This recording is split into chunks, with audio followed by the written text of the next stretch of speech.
அடுத்து பாத்தீங்க அப்படின்னா மீட்டர் பிரிட்ஜ். சார் இந்த இடத்துல பீட் ஸ்டோன் பிரிட்ஜ் மாதிரியே தான், பட் இந்த இடத்துல ரெசிஸ்டர் 4 ரெசிஸ்டர் கொடுக்கறதுக்கு பதிலா எனக்கு ஒரு வயர் கொடுத்துட்டாங்க.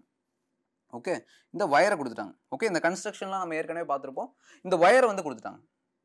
சரிங்களா? இப்போ இந்த வயருக்கு என்ன சார் இருக்கு? லென்த் இருக்கு சார். L1 அப்படின்ற ஒரு லென்த், இது L2 அப்படின்ற ஒரு லென்த். சரிங்களா? ஸோ இது வந்து ஒரு ஜாக்கியில கனெக்ட் பண்ணியிருக்காங்க. இந்த ஜாக்கிலேருந்து ஒரு ஹை ரெசிஸ்டன்ஸ் கனெக்ட் ஆகி கேல்வனோமீட்டர்ல கனெக்ட் ஆகி E அப்படின்ற பாயிண்ட்டுக்கு வந்து கனெக்ட் ஆகுது. சரிங்களா? ஃபார் எக்ஸாம்பிள் இந்த இடத்துல P அப்படின்ற ரெசிஸ்டரோட வேல்யூ எனக்கு தெரியல. ஓகே, ஸோ இது வந்து ஒரு அன்னோன் ரெசிஸ்டர். சரிங்களா? ஸோ இந்த அன்னோன் ரெசிஸ்டரை எப்படி சார் ஒரே ஒரு ரெசிஸ்டர் வச்சு ஒரு வயரை வச்சு எப்படி சார் கண்டுபிடிப்பீங்க அப்படின்னா, ஸோ இங்கே ஒரு செல் இருக்கு. சரிங்களா? ஸோ இதை வச்சு நான் வந்து P-யோட ரெசிஸ்டன்ஸ் என்ன அப்படின்றத கண்டுபிடிக்கணும். Which is nothing but the unknown resistance. எனக்கு என்ன தெரியும் sir? P/Q will be equal to R/S. So Wheatstone bridge படி எனக்கு தெரியும். கரெக்ட்டுங்களா? இப்போ இந்த P/Q அப்படிங்கிறது ஈக்குவல் டு R/S நான் சொல்லிட்டேன்னா சார், இந்த R/S ஆரே இல்லையே சார். ஆர்ன்றது எதை தான் குறிக்குது இந்த ஆர் அப்படின்னு நான் பார்த்தேன் அப்படின்னா, சேம் பிரின்சிபல்.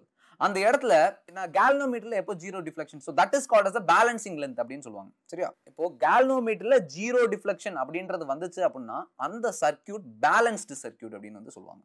பேலன்ஸ் பண்றதுக்கு என்ன பண்ணும் சார்? கேல்வனோமீட்டர்ல ஜீரோ டிஃப்ளெக்ஷன் வரும். கேல்வனோமீட்டர்ல எப்போ டிஃப்ளெக்ஷன் வரும் சார்? மேலே கீழேயும் பொட்டன்ஷியல் ஈக்குவலா இருந்துச்சு அப்படின்னா பொட்டன்ஷியல் டிஃபரன்ஸ் ஜீரோவா இருக்கும். அப்பதான் ஜீரோ டிஃப்ளெக்ஷன். இந்த இடத்துல P அப்படிங்கிறது எனக்கு தெரியாது. ஓகே, இப்போ இந்த இடத்துல ஒரு லென்த் இருக்கு, விச் மீன்ஸ் ஒயர் இருக்கு. சரிங்களா? ஸோ இந்த ஒயர்ல இந்த ஜாக்கியை மூவ் பண்ணிக்கிட்டே வரேன். சார் இந்த ஒயர்ல என்ன இருக்கும்? இந்த ஒயர்ல நார்மலா ரெசிஸ்டன்ஸ் அப்படிங்கிறது இருக்கும். கரெக்ட்டுங்களா? அப்போ எவ்வளோ தூரத்துல நான் அந்த ஜாக்கியை மூவ் பண்ணி கொண்டு வரும்போது எனக்கு கேல்வனோமீட்டர்ல ஜீரோ டிஃப்ளெக்ஷன் காமிக்குதோ அதை தான் நான் பேலன்சிங் லென்த் அப்படின்னு வந்து சொல்லுவேன். அப்போ நான் என்ன சொல்லலாம் அப்படின்னா, P-யோட ரெசிஸ்டன்ஸ் இந்த பர்டிகுலர் லென்த் ஆஃப் த ஒயருக்கு எனக்கு ஈக்குவலா இருக்கு. அப்போ R அப்படிங்கிறது எதை குறிக்குது அப்படின்னா, ரெசிஸ்டன்ஸ் அக்ராஸ் AJ அப்படின்றத குறிக்குது. அப்போ S அப்படிங்கிறது எதை குறிக்குது அப்படின்னா, resistance across JB. Okay, so AJ JB. சரிங்களா? AJ and JB. ஸோ இந்த ரெசிஸ்டன்ஸ், ஸோ இந்த இடத்துல என்ன இருக்கு? ஸோ AJ அப்படிங்கிறது லென்த்தை குறிக்குது, JB அப்படிங்கிறது லென்த் 2 குறிக்குது. ஸோ இது மூலியமா நான் என்ன சொல்லலாம் அப்படின்னா, P/Q will be equal to L1/L2. அதாவது ஒரு லென்த் இருக்கு, லென்த் ஆஃப் ஒயர் இருக்கு, அந்த லென்த் ஆஃப் ஒயருக்கு ஒரு ரெசிஸ்டன்ஸ் இருக்கு, அந்த ரெசிஸ்டன்ஸ் P-யோட ரெசிஸ்டன்ஸ்க்கு ஈக்குவலா இருக்கும். L2 அப்படின்ற ஒரு லென்த் இருக்கு, அந்த லென்த் ஆஃப் ஒயர்ல ஒரு ரெசிஸ்டன்ஸ் இருக்கு, அந்த ரெசிஸ்டன்ஸ் Qன்ற ரெசிஸ்டருக்கு எனக்கு ஈக்குவலா இருக்கும். ஸோ இதுதான் கான்செப்ட். அப்போ P வந்து அப்படின்றது என்னன்னா, P is equal to Q L1/L2. சரிங்களா? Q L1/L2. அப்போ ரெசிஸ்டன்ஸ் அப்படின்னா எனக்கு என்னன்னு தெரியும். கரெக்ட்டுங்களா? ஸோ ரெசிஸ்டன்ஸ் அப்படின்றது என்ன அப்படின்னா, ரோ L/A இப்படின்றது ரெசிஸ்டன்ஸ். சரிங்களா? அப்போ இந்த ஒயரோட ரெசிஸ்டிவிட்டி முதல்ல எனக்கு தெரியணுமா? சரியா? அப்போ resistivity rho which will be equal to R A/L. Sir இந்த R அப்படிங்கிறது எதை குறிக்குது? அன்னோன் ரெசிஸ்டன்ஸை குறிக்குது. இந்த இடத்துல அன்னோன் ரெசிஸ்டன்ஸ் எதை குறிக்குது sir? Rho will be equal to ஆருக்கு பதிலாக P. ஏன் P சார்? சார் Pன்றது அன்னோன் ரெசிஸ்டன்ஸ். இந்த இடத்துல அதான் அன்னோன் ரெசிஸ்டன்ஸ் எடுத்துட்டோம். ஸோ அது A/L. சரிங்களா? ஸோ இந்த ஒயரோட ஏரியா எனக்கு என்னன்னு தெரியணும், இதோட லென்த் எனக்கு என்னன்னு தெரியும். சரிங்களா? ஸோ இது வச்சா கண்டுபிடிச்சிடலாம். ஸோ ஒயருக்கு ஏரியா நான் எப்படி கண்டுபிடிப்பேன்? ஸோ ஒயருக்கு ஏரியா எப்படி கண்டுபிடிப்பேன்னா, because it is a circle. சரிங்களா? So rho is equal to P/A²/L. So இதை தான் ஸ்பெசிஃபிக் ரெசிஸ்டன்ஸ்.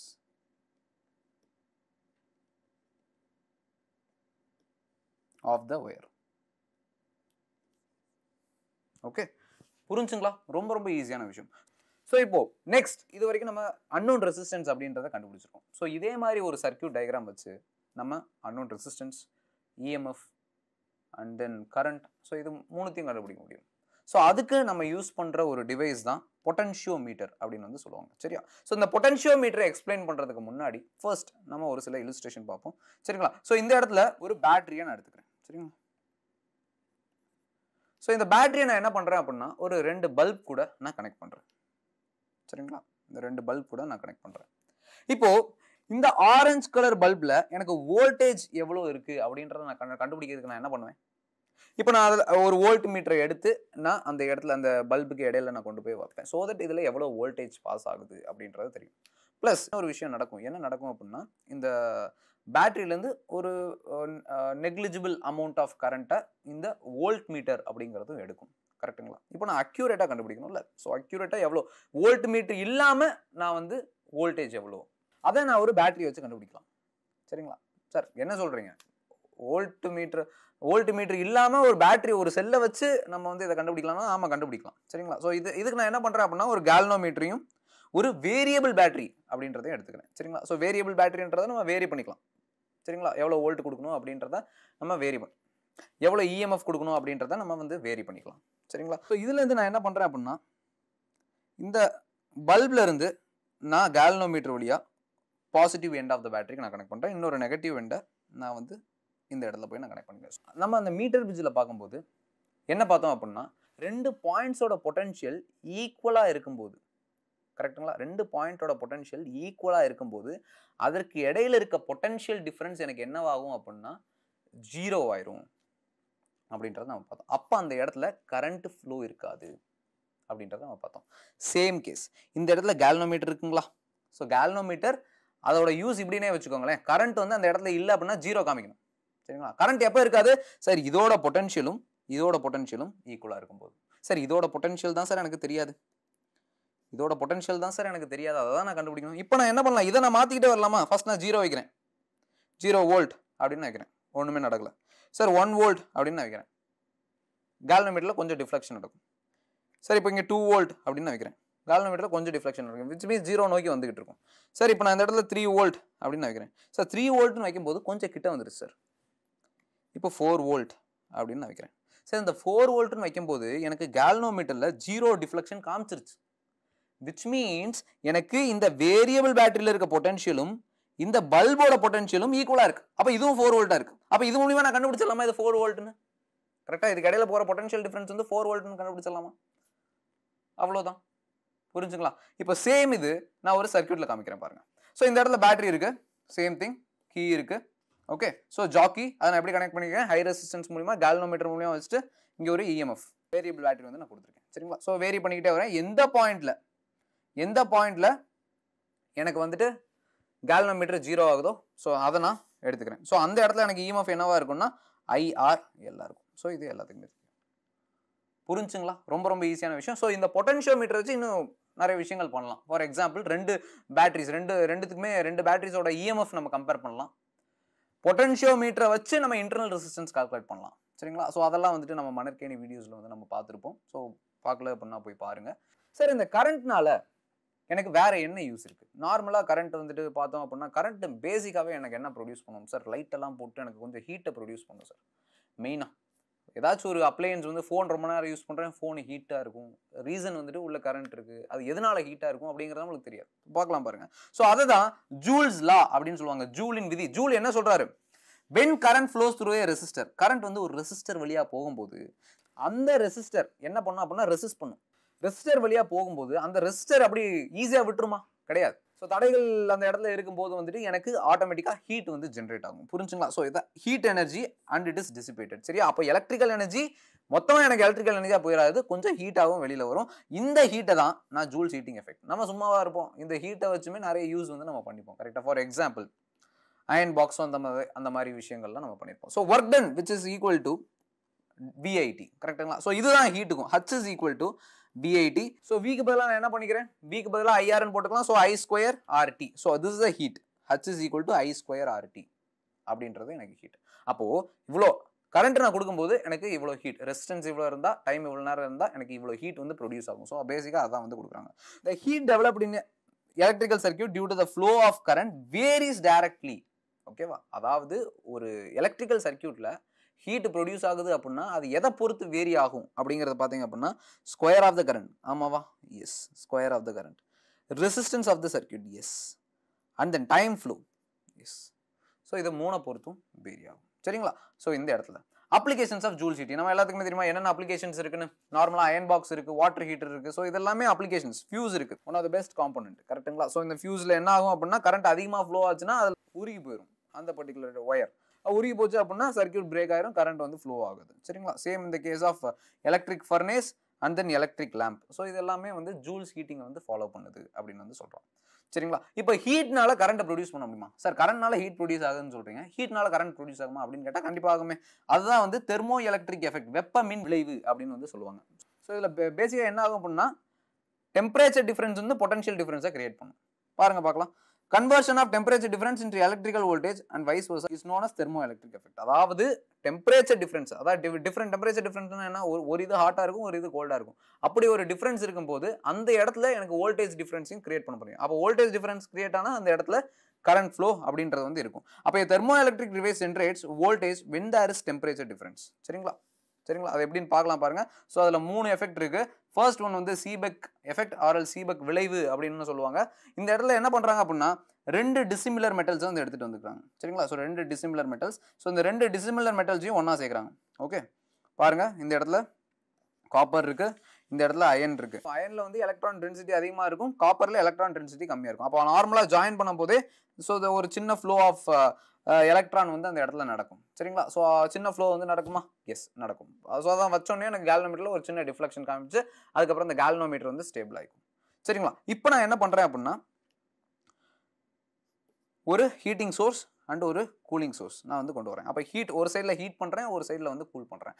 அப்போ ஹீட் பண்ணுறேன், ஒரு சைடில் கூல் பண்ணுறேன். இப்போ எலக்ட்ரான்ஸ் என்ன ஆகும்? மூவ் ஆக ஸ்டார்ட் ஆகுமா? அப்போ எலக்ட்ரான்ஸ் எந்த டைரக்ஷனில் மூவ் ஆகும்? Higher potential to lower potential move ஆகுமா? அப்போ higher potential to lower potential ஏன் சார் இந்த டைரக்ஷனில் மூவ் ஆகுதா? ஏற்கனவே இந்த இடம் வந்து எலக்ட்ரான் டென்சிட்டி அதிகமாக இருக்குன்னு சொல்கிறேன்னா, எலக்ட்ரான் டென்சிட்டி ரிச் அப்படின்னு நான் சொல்லிட்டேன்னா, ஸோ இது அதுக்கு ஆப்போசிட். புரிஞ்சுங்களா? அப்போ இந்த இடத்துல என்ன ஆகும் சார்? இப்படி போகாது, இந்த டைரக்ஷன் தான் போகும். ஸோ தட் அந்த galvanometer, there is a galvanometer deflection. Sir இப்படி இருக்க கேல்வனோமீட்டர் எனக்கு ஃபீல்டு, எலக்ட்ரிக் ஃபீல்டு இருக்க டைரக்ஷனுக்கு ஆப்போசிட் டைரக்ஷன்ல இருக்கும். சார் அதே மாதிரி இன்னொரு எஃபெக்ட் இருக்கு. சரிங்களா? அதான் வந்து பெல்டியர் எஃபெக்ட் அப்படின்னு சொல்றாங்க, பெல்டியர் விளைவு.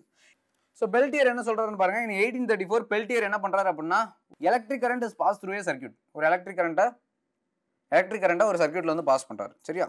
of a thermocouple. Okay, so heat is evolved at one junction and observed at the other junction. இப்போ heat வந்து ஒரு சைடுல எவால்வ் ஆகுது, இன்னொரு சைடுல வந்து அப்சர்வ் ஆகுது. ஏன்? அப்போ this is known as Peltier effect. எப்படின்னு பார்க்கலாம் பாருங்க. ஓகே, ஸோ இந்த இடத்துல ஒரு தெர்மோகப்பிள் எடுத்துக்கிறாரு. புரிஞ்சுங்களா? ஸோ 2 மெட்டல்ஸ் வந்து இந்த இடத்துல சேர்ந்துருக்கு. So that is nothing but thermocouple. அப்போ தெர்மோகப்பிள் சேர்க்கும் போது இந்த இடத்துல ஆரம்பத்தில் ஒரு சின்ன எலக்ட்ரான் டிரான்ஸ்ஃபர் வந்து நடக்குது. இப்போ இந்த இடத்துல என்ன பண்றாரு அப்படின்னா, ஒரு செல்லை கொண்டு வந்து இன்ட்ரோடியூஸ் பண்றாரு. பாசிட்டிவ் சைடை இந்த டைரக்ஷன்ல வச்சுக்கிறாரு, பாசிட்டிவ் சைடை இங்கே வச்சுக்கிறாரு. ஸோ தட் எனக்கு current positive to negative according to convention. கரெக்டுங்களா? கன்வென்ஷன் படி எனக்கு பாசிட்டிவ் டு நெகட்டிவ் வந்து எனக்கு கரண்ட் போகும். சரியா? கரண்ட் போகிற டைரக்ஷன்லேயே எனக்கு ஃபீல்டும் இருந்துச்சு அப்படின்னா அங்கே ஹீட் வந்து லிபரேட் ஆகும் அப்படின்னு வந்து சொல்கிறாரு. புரிஞ்சா? சரிங்களா? அப்போ ஜங்ஷன் ஏல என்ன நடக்குது? ஜங்ஷன் ஏல வந்து ஹீட் வந்து அப்சர்வ் ஆகுது. ஜங்ஷன் பியில் என்ன நடக்குது? ஹீட் வந்து லிபரேட் ஆகுது. சரிங்களா? அதுவே இப்போ செல்ஸை நான் மாற்றி கொடுக்குறேன், அதோட ரிவர்ஸ் ப்ராசஸ் வந்து நடக்கும். புரிஞ்சுங்களா? சிம்பிள். இப்போ தாம்சன் வர்றாரு. ஸோ தாம்சன் என்ன பண்றாரு அப்படின்னா, அவரும் ஒரு எக்ஸ்பெரிமெண்ட் பண்றாரு.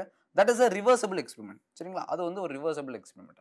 அவர் என்ன சொல்றாரு அப்படின்னா, ஒரு கண்டக்டர் எடுத்துக்கோங்க. இந்த கண்டக்டர்ல எலக்ட்ரான்ஸ் இருக்கு. இப்போ இந்த எலக்ட்ரான்ஸை நான் என்ன பண்றேன் அப்படின்னா, இந்த கண்டக்டரை நான் ஹீட் பண்றேன். ஹீட் பண்ணும்போது எனக்கு என்ன ஆகும் அப்படின்னா, எலக்ட்ரான்ஸ் வந்து ஒரு சைட்ல இருந்து இன்னொரு சைடுக்கு வந்து போகும். விச் மீன்ஸ் ஒரு சைட்ல இருந்து இன்னொரு சைடுக்கு போய் அக்குமுலேட் ஆகும். Which means there is a flow. அந்த இடத்துல ஒரு ஃப்ளோ அப்படிங்கிறது நடக்கும். அப்போ ஃப்ளோ இருந்துச்சு அப்படின்னா அந்த இடத்துல என்ன அர்த்தம்? ஹையர் பொட்டன்ஷியல் இருந்து லோவர் பொட்டன்ஷியலுக்கு ஃப்ளோ ஆயிருக்கு அப்படின்னு வந்து அர்த்தம். அப்போ higher potential to lower potential flow ஆச்சு அப்படின்னா there is a potential difference. அங்கே வந்து ஒரு பொட்டன்ஷியல் டிஃபரன்ஸ் அப்படிங்கிறது டெவலப் ஆயிருக்கு அப்படின்றது நம்மளுக்கு தெரியும். கரெக்டா? ஸோ இப்போ இன்டியூஸ் ஆன ஃபீல்டை இதுதான் இன்டியூஸ்டு ஃபீல்டு அப்படின்னு வந்து சொல்றாரு. So this is called as a induced field. சரிங்களா? ஸோ இதை வச்சு அவர் ஒரு எக்ஸ்பெரிமெண்ட் பண்றாரு. என்ன அப்படின்னு பார்த்தீங்க அப்படின்னா, thermoelectric devices generates voltage when there is இந்த தெர்மோஎலக்ட்ரிக் டிவைஸ் என்ன பண்ணும் அப்படின்னா வோல்டேஜை ஜென்ரேட் பண்ணும். சரியா? when there is temperature difference between the 2 points of the rod. 2 பாயிண்ட்ஸுக்கு இடையில, அதாவது ராடோட 2 பாயிண்ட்ஸுக்கு இடையில டெம்பரேச்சர் டிஃபரன்ஸ் இருந்துச்சு அப்படின்னா அந்த இடத்துல வோல்டேஜ் அப்படிங்கிறது எனக்கு டெவலப் ஆகும் அப்படின்றது வந்து சொல்றாரு. இதுதான் தாம்சன் எஃபெக்ட். சரியா? ஸோ இதை வச்சு ஒரு எக்ஸ்பிளைன் பண்றாரு. என்னன்னு பாருங்க. ஓகே, ஸோ இந்த இடத்துல ஒரு மெட்டல் இருக்கு. ஸோ இந்த மெட்டல்ல ஒரு பேட்டரி கனெக்ட் பண்ணிக்கிறாரு. நம்ம பெல்டியர்ல பார்த்தோம்ல அதே மாதிரி ஒரு பேட்டரி கனெக்ட் பண்ணிக்கிறாரு. இந்த கனெக்ட் பண்ணும்போது பாசிட்டிவ் இங்கே இருக்கு, நெகட்டிவ் இங்கே இருக்கு. நான் அப்ளை பண்ற ஃபீல்டும் எனக்கு இன்டியூஸ்டு ஃபீல்டும் ஒரே டைரக்ஷன்ல இருந்துச்சு அப்படின்னா அந்த இடத்துல என்ன இருக்குன்னு பார்த்தோம்? ஹீட் வந்து லிபரேட் ஆகும். விச் மீன்ஸ் எவால்வ் ஆகும். நான் அப்ளை பண்ற ஃபீல்டும் அந்த ப்ரொடியூஸ் ஆகிற இன்டியூஸ்டு ஃபீல்டும் எனக்கு ஆப்போசிட் டைரக்ஷன்ல இருந்துச்சு அப்படின்னா ஹீட் வந்து அப்சர்வ் ஆகும். அந்த இடம் வந்து கூலா இருக்கும். ஸோ இதுதான் தாம்சன் எஃபெக்ட். ஸோ இந்த மாதிரி எஃபெக்ட்ஸ்லாம் வந்துட்டு உங்களுக்கு 1 மார்க்ஸோ அதெல்லாம் வந்து கேட்கலாம் சரிங்களா. ஸோ இதெல்லாம் வந்து படிச்சு வச்சுக்கோங்க. ஸோ கரண்ட் எலக்ட்ரிசிட்டி நம்ம வந்து ஃபுல்லாக டிஸ்கஸ் பண்ணியாச்சு சரிங்களா. ஸோ அதில் இந்த இவ்வளோ டாபிக்ஸ் வந்து நம்ம கவர் பண்ணியிருக்கோம். எல்லா டாப்பிக்குமே எக்ஸாம்ஸுக்கு வந்து இம்பார்ட்டன்ட் தான். காம்படிட்டிவ் எக்ஸாம் பாயிண்ட் ஆஃப் வியூலையுமே எல்லா டாப்பிக்குமே இம்பார்ட்டன்ட் தான். இனி நெக்ஸ்ட் இன்னொரு பர்டிகுலர் டாப்பிக்கில் நம்ம மீட் பண்ணுவோம். தேங்க்யூ.